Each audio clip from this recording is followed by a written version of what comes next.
Wow, welcome back. Now remember, I had promised you that we are having a conversation on the opinion. Have you ever given an opinion, therefore you start wondering, what did I say in just a few minutes that you spoke? What are the weights of opinion? How is opinion very important also to people who speak both in public and elsewhere? But how does it shape a society? How does it shape a community? What are the important aspects of opinions in a particular environment? That is a conversation that we are having.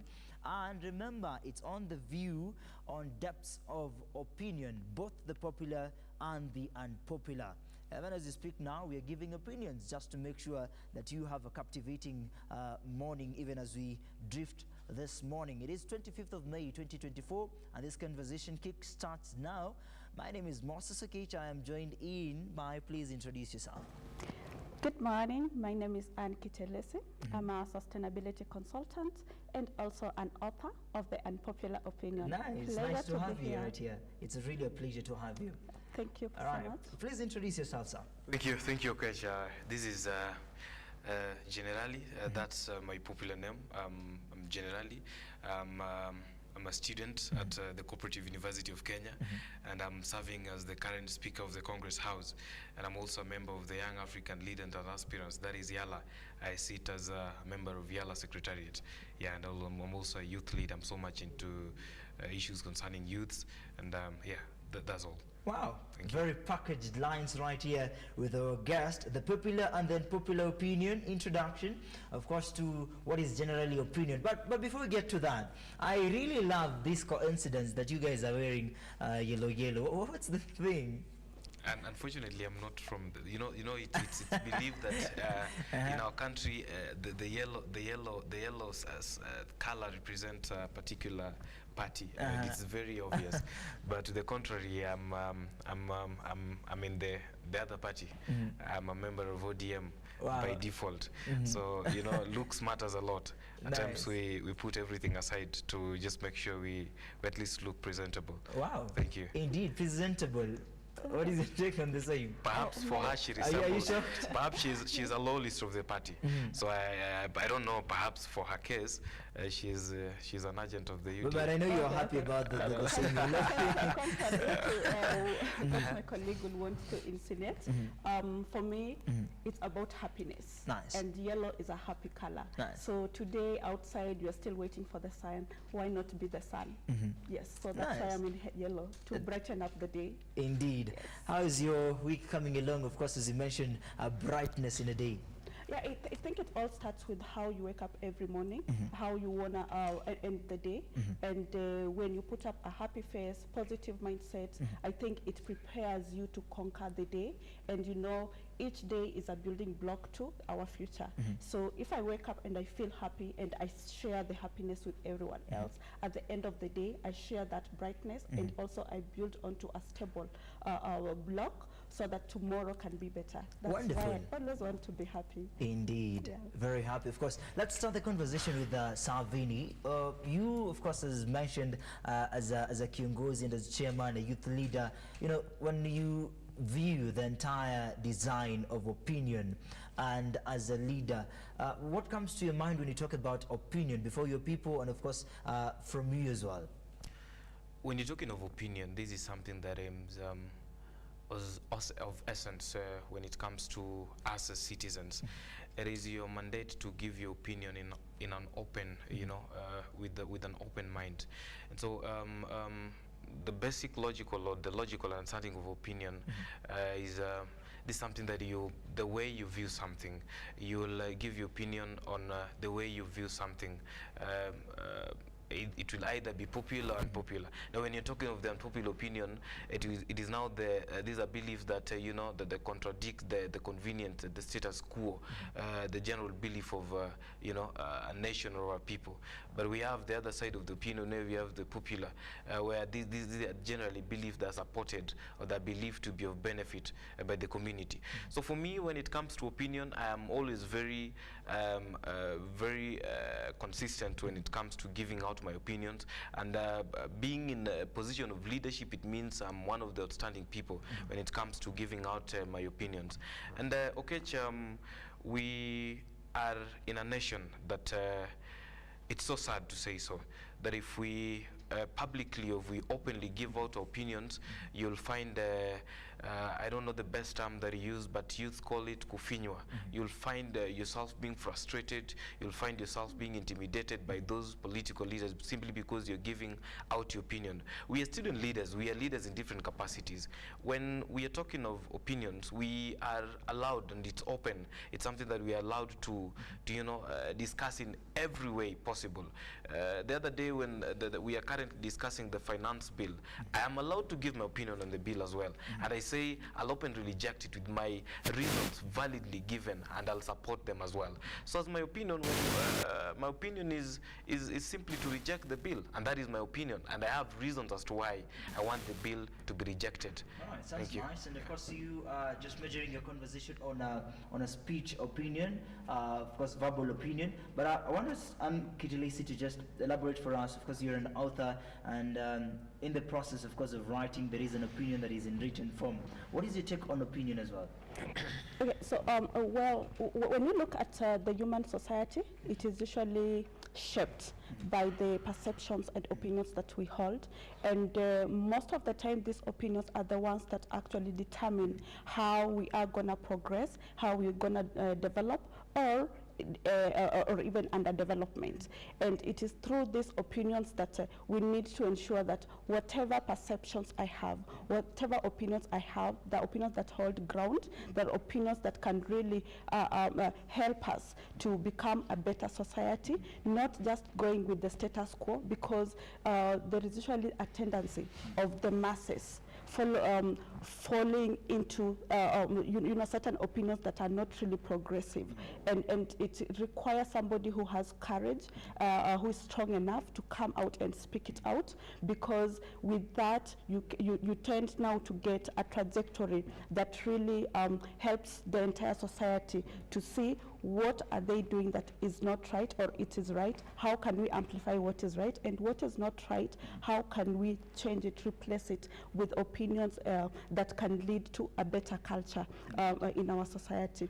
So for me, opinions should be looked at from a progressive point of view. Let us not just be comfortable just because we were born and just because you can speak. Just because you can speak, you can say anything, and also just because we were born and things were being done in a certain manner, it doesn't mean that they were right.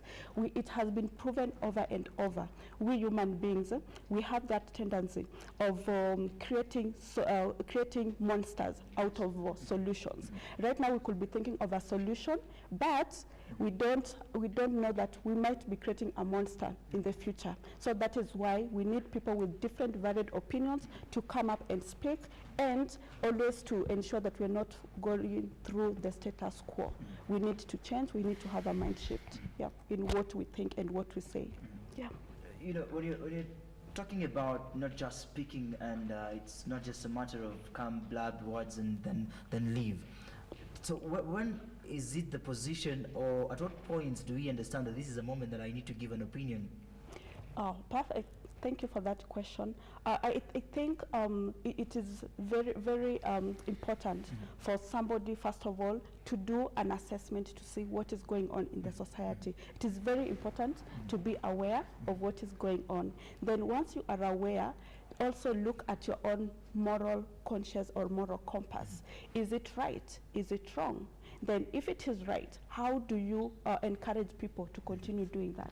If it is wrong, then you need also to, first of all, be true to yourself, and then also consult other people, hear what is their take on this kind of opinions. And then once you've been able now to determine that this should be the road that people should be following, that's where now you can go ahead and start speaking about it.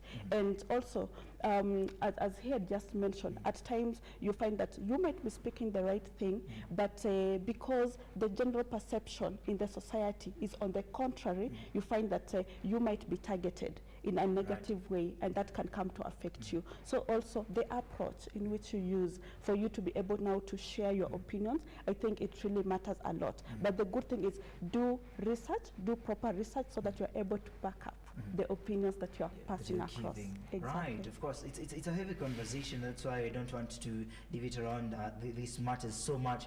In terms of now strategizing and, you know, understanding that this is an opinion that I want to give, and you're standing before people, but how are we supposed to make an approach? How do we even create an approach to make sure that my opinion is going to matter to the people that I'm speaking to? When you talk of an approach, we have to look at it in both ways. You know, the approach that you use when you want to give out your opinion matters a lot. Really? And I say that I'm so much consistent when it comes to matter leadership, because I personally am a leader, and we listen to different opinions when it comes to how you govern your people. You'll obviously give them that open forum to also give, give their opinions on everything that is happening. So the approach that you use before you give your opinion matters a lot, and that will determine everything. Now, we have different ways that we can as well use to give our opinions. I mentioned the other day of the finance bill.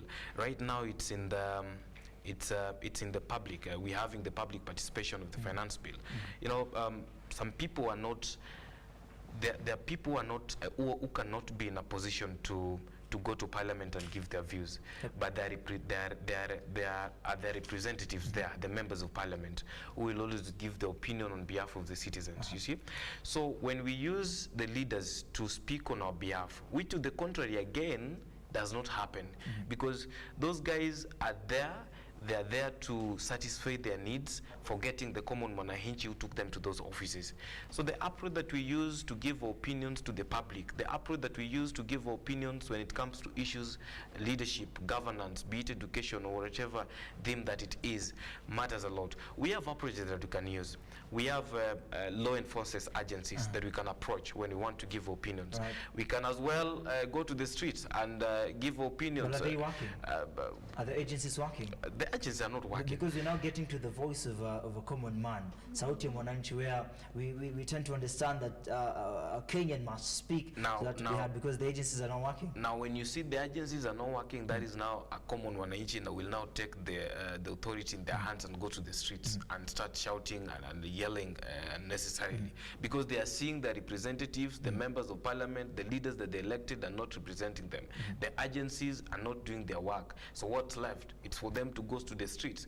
And to the contrary, again, whenever they're seen on the street, they start fighting with the officers, and we're losing lives daily. So what's the way forward? All right. Do you think that's the right direction, of course, in making opinion where a common man must speak so that the message can be passed to, even before we get to Anne, who will explain to us, of course, the impact of, you know, these opinions, everyone is able to speak.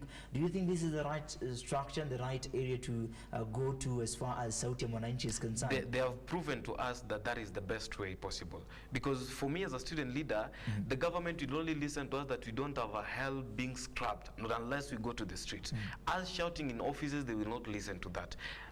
Until they'll see students rioting in different streets is when they'll start acting. So we believe, it's a general belief, that the government will never listen to opinion in an humble way. They have to see us act in the streets is when they'll start acting. So for me, I support. If the agencies and the people we elected in those offices are not doing their roles, then let us take the mandate upon ourselves and let us go to the streets so that our opinions be heard. Thank you. Indeed, taking the mandate, of course, by ourselves, and you realize that now people tend to talk a lot, you know, on social media, also physically. They tend to speak a lot without understanding the measures of their opinion. So how does really opinion impact a society? Because we are social beings, and how we communicate is through words.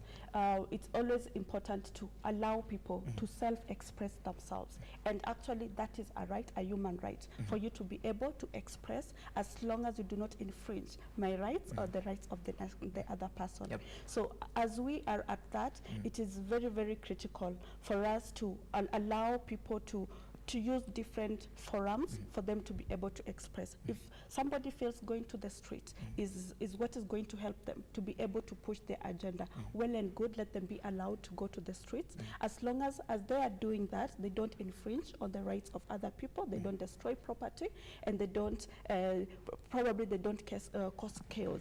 Do it in a manner that is respectable. If somebody thinks, maybe going to the social media and being able to share whatever opinions they hold, that is also agreeable, and it's also allowed, as long as also you do not infringe on the rights of other people. If you feel that you can actually come up with a book and with opinions that you want to also express, that is also a good medium for you to use. At the end of the day is what is gonna work for you, what are you comfortable with, and if you look at society, even from the prehistoric times, you find that people have always had that opportunity to express themselves, and those people who took it upon themselves to lead the way, either by going to the streets, either by mobilizing people, even if it's at the workplace, whether it is at the marketplace, at homes, you find that that is how change has happened. Revolutions happen because there is somebody who has a contrary opinion, and then they go ahead, they mobilize, and then they do something about it. So I think it has been a human journey that we always need to go an extra mile to be able to pass our opinions. But I don't think as a modern society we should continue, for example, having to go to the streets just for us to be heard. It is important for all of us to know that we have a responsibility. If I am a leader, I have a responsibility. I need to go into office and do the right thing. And if I do not know what the right thing is, I need to consult my people, the ones that I'm leading, so that at the end of the day, I'm always implementing what is in line with what the people, the society expects me to implement. So that we avoid, we lose a lot of resources and time having to go to the street to remind, for example, leaders, this is what you're supposed to be doing. We lose a lot of money, even in the workplaces, when people have to stop working to go on strike. You saw what has happened in our country with the doctors. More than 50 days they were away from work. There are so many people that have lost their loved ones because of that. We don't need to be going to that extent for us just to pass an opinion or to pass a point. We need to be a society that is growing with time. We cannot be advancing technologically, yet when it comes to our moral conduct, how we do our things, we're still thinking like, the people in the 18th century. We need to evolve, we need to move forward. Indeed. So we need to take that responsibility and be accountable so that people don't have to spend so much time reminding us that this is what needs to be done. I think you guys have taken the direction on leadership. And of course, if you look at the situation right here, of course, I was reading on the news highlights this morning, that there are also opinions that are being said as far as leadership is concerned, and different parties, of course, generally will be able to answer that clearly. There is a point of now war on words. Leaders have clashed, giving out opinions and the sentiments on a different divide. Do you think that's a way of strategizing and structuring, that your opinion must be heard, what you speak must be heard, and of course people must listen to you? I want to give a very unpopular opinion. That as a leader, you should never be aggressive. You should never be assertive. Neither should you be militant in any way. When you become too aggressive, it creates that environment of fear. It creates that environment of discomfort. Indeed. In the sense that a common manager cannot approach you. Why? Because they fear that your aggressiveness may exceed to them. Indeed. So the current happenings in our country, we are seeing people exchanging words, giving their opinions in different ways. But again, is that the right thing they are doing? Is that the right direction that we should take as a nation? We need to ask ourselves that. So leaders in different positions, let us see on how we address our issues. Because the moment we publicly start exchanging words, publicly start, using some abusive languages, that will never solve anything in our nation, and that will never give an alternative to opinions. Indeed. So my take on the current happening is that just like we were talking the previous day with you, when you have an issue that is so pinching, there are approaches that you need to make. And the funny thing is that what is happening is it involves the ruling party, rather. These are people who hold a very higher positions in this country. The moment we will start engaging and exchanging words, tutaanza siasa ambazo hazifai as early as now. Right. And we saw in the previous regime, when the former president and his deputy, the same thing that we are now starting to experience as early as now. Are there best approaches that can be used to solve such issues? Because these are indoor issues that can be called, that there are better approaches that can be used for the issues to be solved. Thank you. Indeed. Better issues to be solved. And I'm looking at a story on the same, where you're giving an opinion, leave alone leadership and governance, that the voice of authority is giving an opinion, and yet the common mwananchi now wants to pick something from that particular opinion. How should a leader structure himself or herself to make sure that what I'm saying is going to, I know that there's some place I want to go on. There's some things I want to stretch on this particular opinion, but you realize that the leader is just speaking for his betterment. Let people feel like I know how to speak. Then I'm a tough leader. My opinions are very sharp. How does a leader structure himself in terms of now giving his output and opinion? Okay. I think leadership is not a forum for you to bet yourself alone. Leadership is an opportunity each one of us has been given so that we're able to serve. And in serving, it requires you to put the needs of other people before your own needs, or to be able to balance the two. But if you find yourself as a leader, you are putting your needs before the needs of everybody else, and then you try to come up with a narrative to push, certain opinions so that you can better yourself or your friends or whatever you want to benefit from it. I think that is wrong, and that is where it's about also our morals. What do we stand for as a society?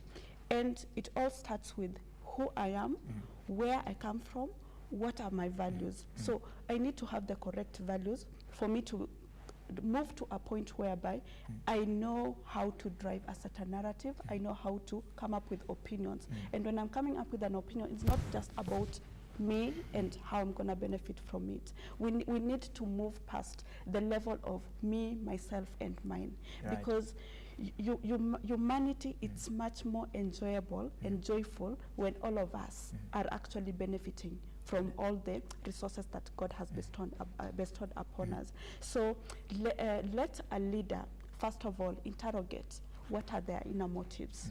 Are these motives that are there to help I alone, or I want to support, or they're there to help everybody else? It doesn't matter which side of divide you're coming from.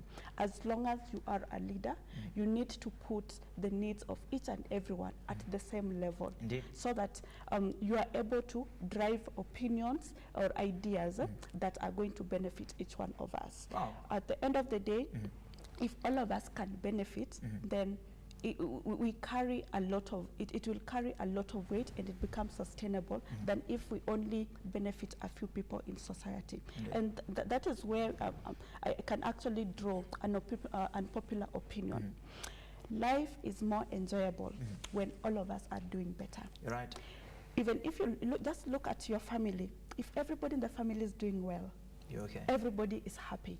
If you need maybe to do a development project, it becomes very easy because this one is chipping in this one. But you can imagine a family whereby it's only one person who is doing well, the rest are not as struggling. You find that that family will never be at peace. The person who is doing well is always on receiving phone calls. I need this, I need that. So they feel like they're being drained. The same as even in the country right now. When a few people are doing so well, whereas majority are not, you find that at the end of the day, we'll never have peace. Indeed. These ones, the ones that are doing well are trying to preserve whatever they have so that the majority don't get to take away what they already have. Well, And that creates a disparity in our society, and it makes our life even to be much more difficult. And so there is importance for leaders to always think about how does everybody benefit from these ideas or these opinions I'm trying to drive across. All right. A youth wants his opinion to be heard and very aggressive, coming out on stage, giving out and pouring out his aggressiveness and, of course, his opinion. What is your take on the opinion that comes to a youth giving his opinion? Because they're saying this is the voice of a country, this is the voice of a family. The youth is now the second leader. What is your take on youths and their opinions? Are they being heard? Are they being felt? Youth are being used. They're never had, neither they felt. And it pains me when I'm talking about this, because I'm particularly a youth. I've sat with youths, I've engaged them. Their voices are never heard, neither they're being felt. Why? They're being used. The other time we were with my colleague youths, my Yala secretariats, we were trying to figure out how best can we involve the youths in different, so that they also feel that they're part of this nation. And we came up with a proposal. We came up with something that could benefit the youths. When we called the media and gave our opinions, the response that we got was so disheartening. We were trying to figure out that is it possible as a nation that these youths, rather than using them for our own political gains as politicians, these youths, rather than using them to shout in our rallies, these youths, rather than using them as our goons, rather than using them as our bodyguards, how best can we reward them? And we said that particularly my member of parliament back home is almost 65 years old, and I'm there at the same time, very energetic youth. He's holding the office of the member of county assembly. Can we come up with amendment that says that these offices of the members of the county assembly can only be meant for youths, that is 35 years and below? Is it possible as a nation? Indeed. So that all the MCA seats within the county levels and the entire nation as a whole, we have the MCA seats only occupied by youths within the age bracket of 18 to 35 years of age. These are youths. By doing this, we'll have a nation more, as just you've said, youths are known to be very aggressive, youths are known to be very innovative, and they're very wise when it comes to matters governance. So when we involve these people in occupying these spaces of leadership, this will bring the issues of now inclusivity. They'll feel part that indeed they're being rewarded in a way. But when you give your opinion, when you give such a brilliant idea, because those guys are there for their own sake, they're tumbocrats, they're there to benefit their own families and stuff, they will never listen to your opinion. They'll never listen to your views. And so youths are never heard. They're very bright, they're very aggressive. Politicians only approach a youth when elections are nearing. They start giving them a handout of 50 bob to shout their name in the street. Whenever there's something that we really feel like as leaders that should be addressed as a nation, that is where we'll now start approaching youths to go on the streets, because we know they have the energy. But thereafter, how are they being rewarded? No. But then if you give your opinions and views on how best can we reward the youths, they'll never listen to you. The response is very disheartening, very heartbreaking, and it's so saddening. Wow, thank you so much. It's a very tough, decision to make when you're giving an opinion that you're not very comfortable and not very sure of how to address it before people. But generally, leave alone governance, leave alone leadership and other areas, we are having opinions that that goes straight to someone, and you're speaking very straight to someone. It matters dressing, matters their look, their their relationship, their family. There are opinions that kills people. You end up getting stressed. You end up feeling like, I don't belong to this life. What is your view on that? I came to you, I spoke to you, but in the next few minutes you're like a living dead. Yeah, I think that comes from the aspect of we not also exercising what we call emotional intelligence Indeed. and social intelligence. Before I address you, I need first of all to read your mood. I need to even go a little further and understand your background, because you cannot just meet somebody and then you start addressing them that your dress is awkward. You don't know where this person is coming from. You don't know the circumstances that have led that person to dress in that manner. So first of all, it's good to understand the background as to why this person is the way they are. Recently, I was just reading an article by Chris Hart.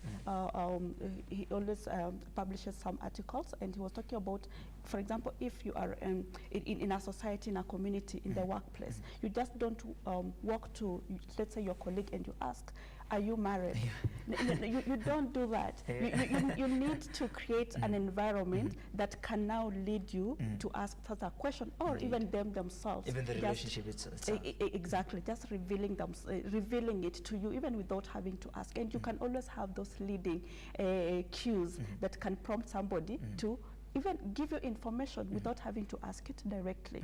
And then in terms of giving comments to people, also it's very important for you to gauge and weigh and assess the environment in which they are in, and even the mood that person is in. For example, sometimes if somebody addresses me and say, oh, you look very thin, in some circumstances, I will be okay. But in other circumstances, it usually offends me so much. So it's always good to understand which mood, which circumstances is this person in for you before you go ahead and make your opinion. Things to do with the personal comments, those requires a lot of emotional and social intelligence. You just don't go ahead and start speaking. It surely offends so many people, and it can actually break relationships. And actually, most of the time, relationships break because of how we address each other, our opinions about people. Indeed. Yeah. The depths of opinion, of course, depths of opinion, understanding really the impact of opinion. You've spoken very well in regards to the same. Now diving into family, opinions that are coming now from the other, the background is now family. There is a design, a specific design that your family addresses things, that your family speaks. So you think that the society also speaks the same way. You're coming to bring the same opinion, the same idea, the same design of speaking to the society. Is that also an effect? And looking at the family background and where you come from in the touchline of opinion and how you address others as well? When you're talking now the society, the other time I was seeing someone was saying that marriage solves a lot of problems. Indeed. And that is an unpopular opinion. It solves a lot of problems when you're married. For those who are not married, they may not understand. And for me, I encourage people to get married because it will solve your a number of problems. Because at times you find yourself in a very lonely situation where you have no one to story with. But a happily married couple will always be, most of them will always have a joyous family. So when we now looking at the societal way of it, how the setup from the family, it also depends on how you are raised. People are raised in different backgrounds. People are raised from different families. Some are rich, some are middle, rich. Some of them are, sorry to say, but from a lower background. So how best, or how can we, give our opinions? How does opinion now comes in when it comes to that structure? Indeed. Particularly, I'm a product of, proudly saying, I'm a product of a single mother. There are things that I'll never wish to tell my mother, that I'll also wish that if my father was there, I could have told him, So how you were raised, the structure that you go to when you're born matters a lot when you're giving your opinion, because we know that mothers, there are certain things that they can't handle, but for your father they can. There are certain strong things that when you mention to your mother, she'll feel heartbroken and stressed, but that those things that when you mention to your dad, he'll feel it's normal to him. So now the structure and the families matters. And now that comes to us particularly as the generation of today. We need to understand our background, we need to understand our society, we need to understand how they run, so that whenever we're giving our opinion, it doesn't contradict the convenient or the convenient status quo of the society. So it takes you to understand your family, it takes you to understand your society, it takes you time to understand even your surrounding and your governance as a whole before you start airing and giving out your opinions. Excellent. Talk to us about relationship when you umewachwa, but you now want to give hata aende to there is you just boldly say that hata hakuwa ameweza. That is becoming an opinion that in one way it would have made or built your relationship, or might destroy. There are young people here that are watching this live, and the feeling that in one way or the other they will have built their relationship through their opinion and what they say, that beauty lies in the eyes of the beholder. Maybe this was not the beholder this time, so the opinion now counts in regards to the relationship that they have. Do you think this is one of the reasons that is breaking also young relationships and marriages as well, as Generali had mentioned earlier? To some extent, yes. And to another extent, I think it's just about somebody's own decision. I think relationships are good when entered into with the right motive. It's all about the motive. Indeed. Relationships is always a give and take. So if one party is giving too much and the other one is just receiving, of course there is a weakness. Indeed. to some level, and when that weakness creeps in, of course it's gonna break at some point. Right. So the right motive has to be there before people decide to enter into a relationship. Another thing is that in a relationship you also need to sacrifice a lot, and it is through these sacrifices that makes you a better human being. Because if you're just there for you to be able to receive, you find that at the end of the day, the other party feels fatigued. So that is why you'll find that somebody might opt to leave. And for me, my unpopular opinion is that in a relationship, once you enter a relationship, there should be no breaking.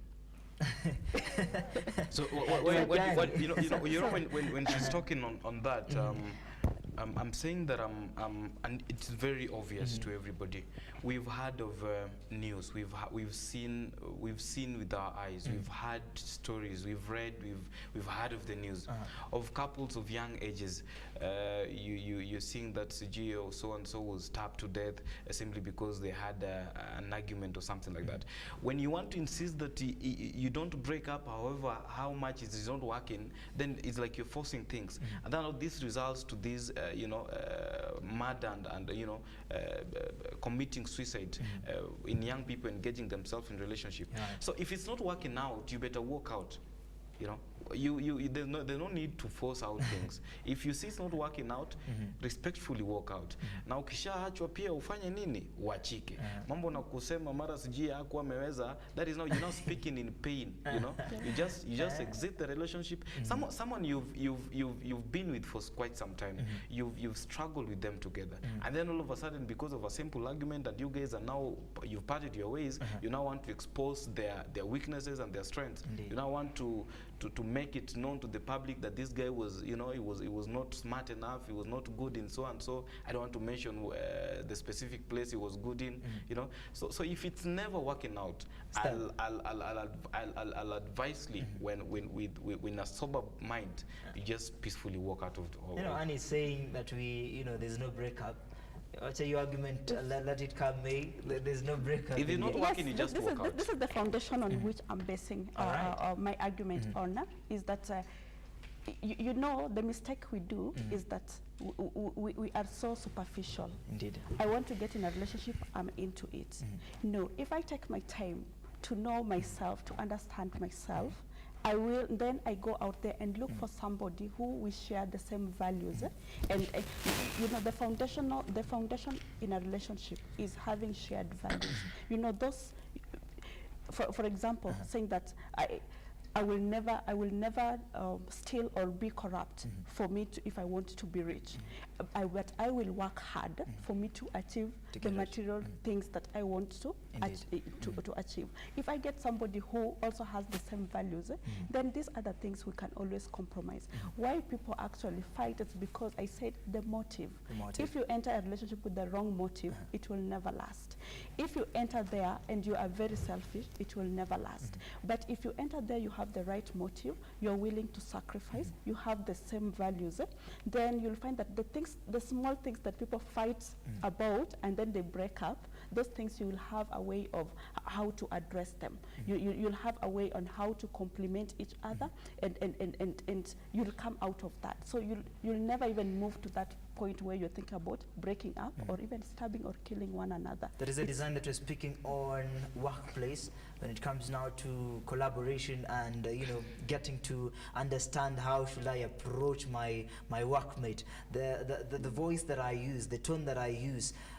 How does, even as we get to that conversation as well, there is a design that you speak and give an opinion that hurts your workmate. So what is your opinion, either popular or unpopular, in regards to the environment on workplaces? Well, also, workplaces is not just about work and delivery. It's about relationships. Indeed. And if you bring good relationship at the workplace, you find that you are able to achieve more as a team, as an institution, or as a company.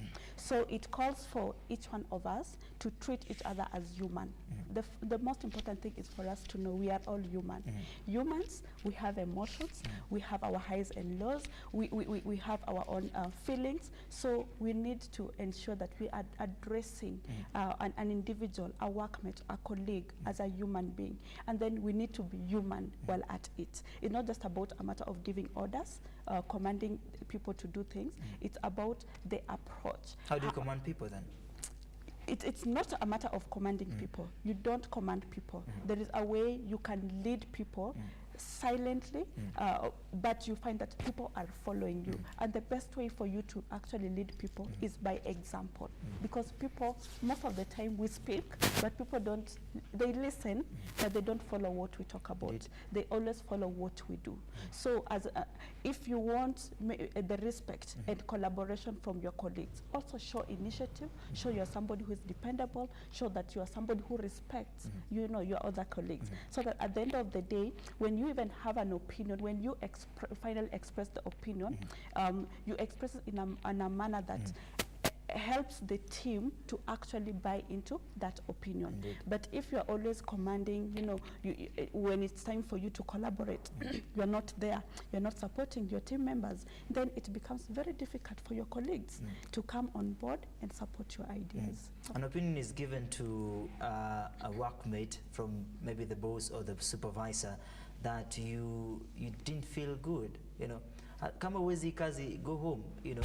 And maybe you had a challenge at home and now you're coming to work. There is that specific area, as the supervisor spoke, you felt really bad on the same case. What is your opinion on the same? When we are at a workplace, we are specialized in different professions, right? And I just want to make it in a simpler way, where we are in different positions in office, and your colleague comes and tells you that you know, you never performed this well, and if you feel like you don't want to do it, you better leave. You know, you'll obviously feel hurt. Indeed. So even in our places of work, even in whatever we are doing that earns us a living, we are we have different professionals. We have people who are qualified to do that job.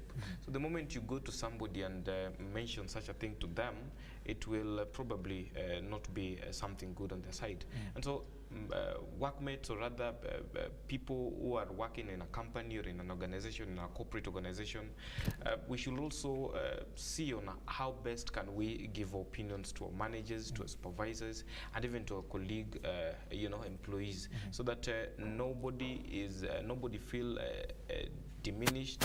Nobody's opinion, they'll never feel like they're diminished in a way. They never feel like the opinions doesn't matter in the running and the operation of that corporate organization. So members of workmates or other people working together in an organization should also see on a way on how to respectfully air their grievances, give out their opinions on everything that is running out in that organization. If you want your salary to be increased, you respectfully raise it to your employer. Umwambie mkubwa, si tumefanya kazi vizuri, we have seen our organization is being well marketed, it is getting bigger. Now it's time to also reward us. But the moment you want to start influencing your colleague employees to against each other simply to get whatever you want, it will never work that way. So even workmates and employees also, we should also come up with respectfully give our grievances and our opinions in everything, either be it the running of the organization, everything within the corporate organization. Indeed, we go back to balance in understanding the hierarchy as well. There is a design that, of course, the supervisor can speak, and the lowest subordinates can speak in the same. What is the taste of command when it comes to the others that are speaking, and indeed, of course, the others that are the supervisors that are speaking? So indeed, what's the real understanding in ensuring that there is a respect in terms of all that we are conversing about? Okay. In regards to respect to at the workplace, and even in other spheres of our lives, it's all about how that person also presents themselves. Because, as I stated earlier, if I respect myself, when I speak, Indeed. others will just automatically respect me. Right. But if I don't respect myself, and how do we not respect ourselves? For example, if I am a leader and I am the one who always gets to the office late, I am the one who doesn't meet the targets. So how do I command, maybe my subordinates to be able now to bring in the results? If I myself as a leader am unable to bring in the results. Indeed. So I need to lead. And as I mentioned, it's all about what we do. Indeed. When we do the right thing, others automatically just do the right thing. Right. And we don't need to have a commanding authority in any spheres of our lives. It's about an agreement. And human beings, everything we do has to be like a partnership. For me, I believe at the workplace, all employees are partners and are equal. Whether you are the CEO, whether you are a manager, or you're just an intern, all of you are equal. Why? Because when you look at them in production, every single step and process, it's very critical for you to eventually develop that product or service. Right. So whether it's somebody who is just moving a box from here to point A to point B, and then there is somebody who packages that now box, maybe loads it to a lorry. All these people are critical. The supervisor who is guiding these people is also critical in that. So these people, they need to work as a team, and they need to be to also approach matters as partners, so that there is no superior or an inferior member in that value chain. I wish everyone will understand that, because to just help us live in a very pleasant environment, of course, in workplaces and every environment, of course. Now, not also to family as well, that it comes at a point where father's opinion does not matter, mom's opinion doesn't matter. You feel like you are the big boy now, your opinion really matters. But we are just about to take a break, but I really want to listen to this. What is the biggest opinion that you've ever said and started wondering, what did I say? Ooh, okay. You ever said something then you feel, wow, I wish I didn't say that. For me, it's normal. I've never felt like I've said something strange. Like when I always tell people that I died the same day I was born. That is my opinion, and they find it strange. They don't understand how. Why am I not a coward? I died the same day I was born. So you've never said something that you felt like, wow. I've said them severally until I felt like kwani leo nimechoma. And everybody was looking at me, but then I stood and said, at the end of the day, that's my opinion. It's an open talk, which I don't regret. All right. What about you, Anne? Okay, so for me, most of the time before I say something, I usually think about it. Indeed. I do the assessment, and I actually become at peace before I say whatever opinion I have. So I really don't think I've ever had that moment where I feel like I'm questioning myself, why did I ever say that or do that? Even when I was writing my book, I know that there's so many things that I've said in that book, and before I actually wrote it, it was in my head, and I actually went through over and over, asking myself, do I really want to say this? This is right. And yes, and when I became at peace with myself that yes, I want to say it, I said it. So I don't think I have ever reached a point whereby I'm questioning an opinion I've shared, because most of the time I usually do an assessment. I usually ensure that whatever I'm going to say, I can back it up with the good evidence, so that nobody can come back to me and question. Yeah. Question it. Yes. Well, that's really tough, you know, because you're not even sure what you're going to speak before people, but yet aggressively you stand on stage and start speaking. Then after then you start regretting, why did I even just spoke those words? We of course, having this challenge in preparation and understanding the mindset of preparation to opinions and what am I supposed to speak. Of course, as Generali had mentioned, that every word that he ever said was really on the right directions, you know. And of course, understanding just clearly the aspect of opinion and the preparation to that. We are having so many things that are coming on board. If you look at matters, jobs and employment, and that we're shaping that conversation, because already we have understood the value, the reasons, the impacts, the importance of opinions and how they matter to everything. So diving into matters education, you've seen all the processes happening in the country, and you've seen JSS, of course, teachers strike. You've seen the balance in the Ministry of Education. If I give you an opportunity, let's start with Anne. What is your take on education in the country? And there is a conversation also that we had that I am going to school, I am studying, then there is no employment. Now, do you think that education is a must? To me, education is like the oxygen we breathe. Why I'm saying that, it's because education is an opportunity for us to get our access, knowledge and information. Yes, education is a must. What I would like to communicate is that as much as education is a must, it is very critical. It's like the air we breathe. It shouldn't be the formal education that we know of. Indeed. Or we have been going through. Education can be accessed from anywhere, especially even right now with the advent of technology. Education, you don't actually need to sit in a class, learn for 4 or 12 or 16 years for you to be able to access that knowledge. You can easily go read a book, you can easily go even to social platforms, and you can learn a lot. And if you can implement, now you are somebody who has accessed education. Education is not just a matter of going to class to read, pass, get a job. And that is where we all go wrong. Education, it is for it to open our minds and start asking, this information I have now gained, how can I use it? How can I use it for the benefit of myself and the community? Indeed. And it is through asking that question you'll find that we'll not be sitting and saying that I've gone to school, I've passed my exams, but I cannot get a job.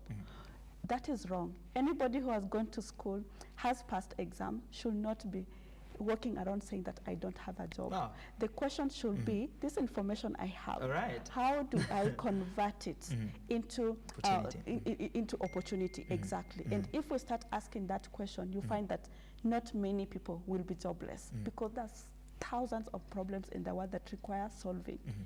But we don't have people who want to solve. They want to go to a company that is already solving another problem.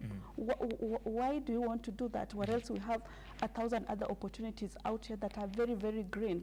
So it's about the mind shift. It's, let me access education, but let me convert the knowledge into an opportunity. I wish That everyone is how- could be thinking like Anne, and we'll have so many opportunities coming along, right? You know, there is a basic aspect that we pick from education and getting opportunity, and you know, shaping it to a real opportunity. But generally, if you look at the position we are in, so many people are educated, so many people have papers, but they don't have jobs. You know, is it that they don't know how to shape these opportunities, and of course to understand the real idea in shaping what you learned, now bringing it to real life? For me, education in our country is losing value and essence. People have papers, but they lack the skills. Indeed. Skills is everything. Most of the generation, they only work for the papers. You only want to get that your degree, you only want to get that your diploma or master's or PhD. But on top of it, do you have a skill to now do that particular course that you qualify to get that certificate? Do you have the skill? So most of our young people, our young youths who are unemployed out there, what we are lacking is the skill. We have the papers yet. Everybody's having the papers. We have 1,000 Kenyans out there who have graduated from different universities, have graduated from different colleges and higher institutions of higher learning. Right. But at the same time, they lack jobs. Why? Because they lack the skills. Indeed, hold it there, Skills matters a lot. please. And of course, we are just in time for the morning drift. Remember, this is a conversation that is the unpopular or popular, you know, as far as all rounded conversation is concerned in terms of opinion making, and you coming out broadly to speak and saying that this is what I wanted to say before people. Now, this is the depths of opinion. We are taking a breather, and we'll be right back for some details on Opinion Matters.